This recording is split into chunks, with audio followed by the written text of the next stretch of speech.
What's good, everybody? What's good? It's your boy Cardinal Bud Crawford, or E.S. Red, if that's what you won't call me. And we are back for another one. Alright, y'all, new topic. Payback.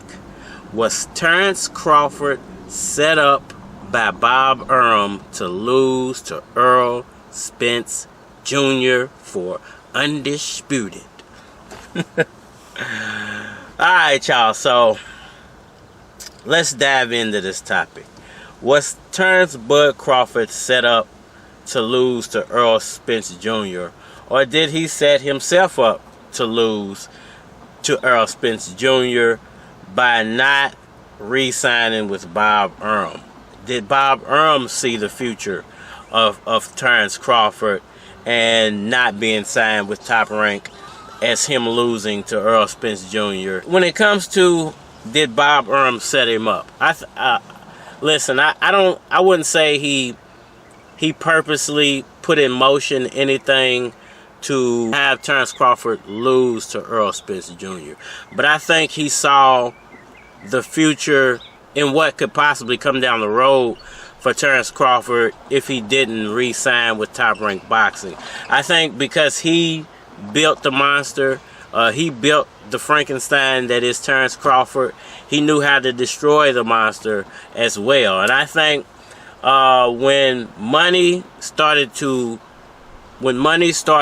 degrade their relationship with each other, when money started being the focal point of their conversations, I think that's when Bob Arum decided he wanted out of the Terence Crawford business. We got to understand why Bob Arum got to that point with Terence Crawford. We just see Terence looking like a victim, right? There was an article that was written in 2020. Terence Crawford wants more money to fight without fans. So welterweight champion Terence Crawford says he'll be demanding more money if he's asked to fight without a crowd.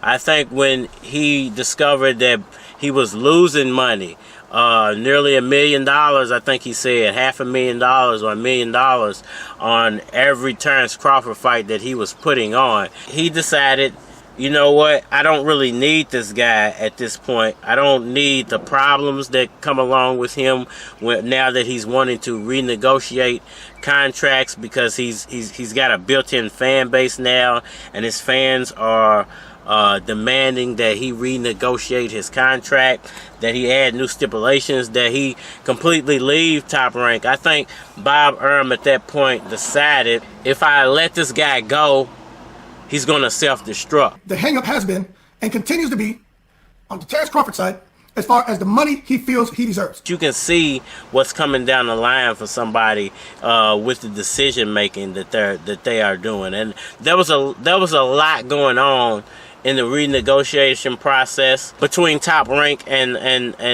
Terence Crawford. There was a lot going on in the last year of Terence Crawford's contract with Top Rank. There were a lot of hurt feelings. I think there was a lot of money lost, and I think Bob Arum kind of just in that last year washed his hands of Terence Crawford and said, hey, this guy wants to make his own decisions. I'm gonna allow for him to make his own decisions. Crawford understands that for the foreseeable future, it may be necessary for boxing events to go ahead without a live audience. However, he would expect Bob Arum to pay additional money alongside his purse due to a loss of earning related to ticket sales. If those decisions ultimately drag him down as a fighter, I no longer have to deal with it. I'm tired of losing money on this guy. I've tried my best to turn him into a household name. It didn't work. Now he wants to leave, so I'll let him be a victim of his own success, whether I built that success or not. And me personally, I think that's exactly what's going to happen. I think you're seeing it play out in the negotiating process between Spence and Crawford. There are a lot of opinions on whether Terence Crawford is the one that's holding up this fight from happening. And I'm going to tell you, I believe it is Terence Crawford. There are some people saying it's not Terence Crawford, it's not a money issue, Terence Crawford wouldn't be so greedy. And the fact that Crawford is demanding so much stuff, and his talent level, once again, as a welterweight. Now, people always go back to 130, 140, what he did at those classes. His talent level as a welterweight doesn't call for him to be paid $25 to $30 million, $35 million to fight Errol Spence Jr. Hold your horses. I'm not saying Terence Crawford is greedy. I'm saying I don't think he deserves no damn 50-50. We get it what he did at 140.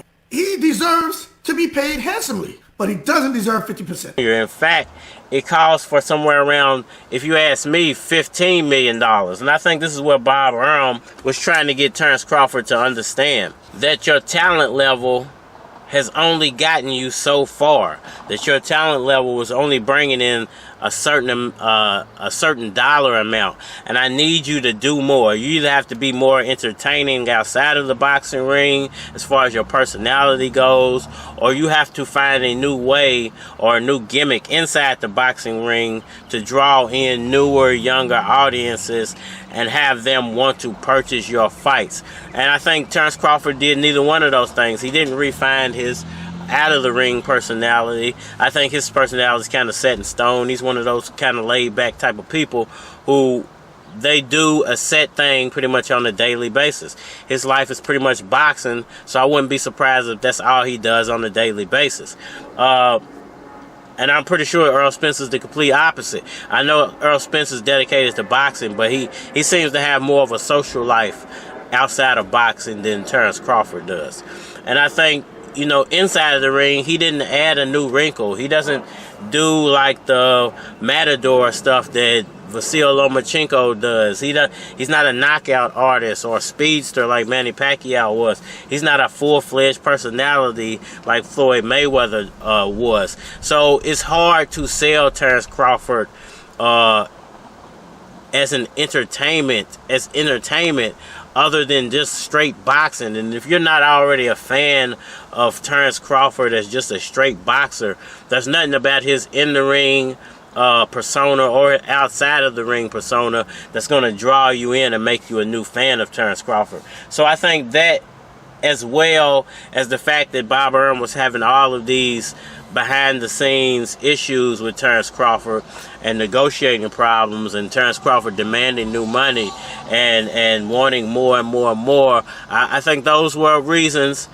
that pushed Bob Arum into saying, I just don't want to deal with this guy anymore, and whatever happens in the future happens. You know, they have to pay me more because fighters of my status and on my level. This is how Terence Crawford sees himself. That's why he's creating these negotiations is a problem. He thinks his status and his level is probably more than what it really is. I know a lot of people think that Bob Arum was greedy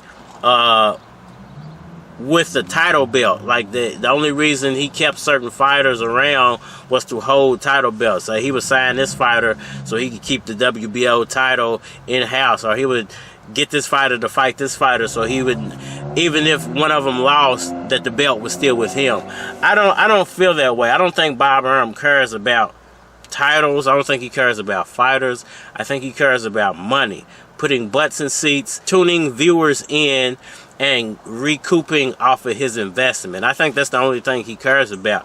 And because those are the only things he cares about, that can come off as racism to certain people. It can come off as him being a bad businessman to certain people. It can come off as him being an all-around just asshole to deal with in the boxing world. But as a businessman, recouping money and making money is the focal point of being in business. Now I realize that he's just a businessman and money is his business.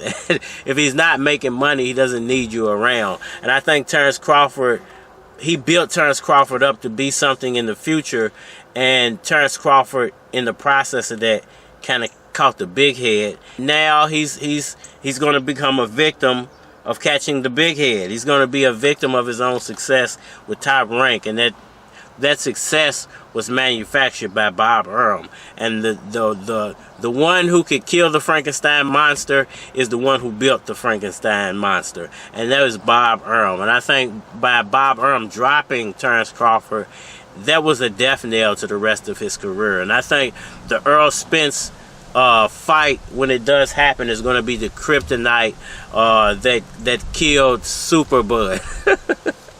Let me know what y'all think about that, man. Hit that like button for me. Share. Subscribe.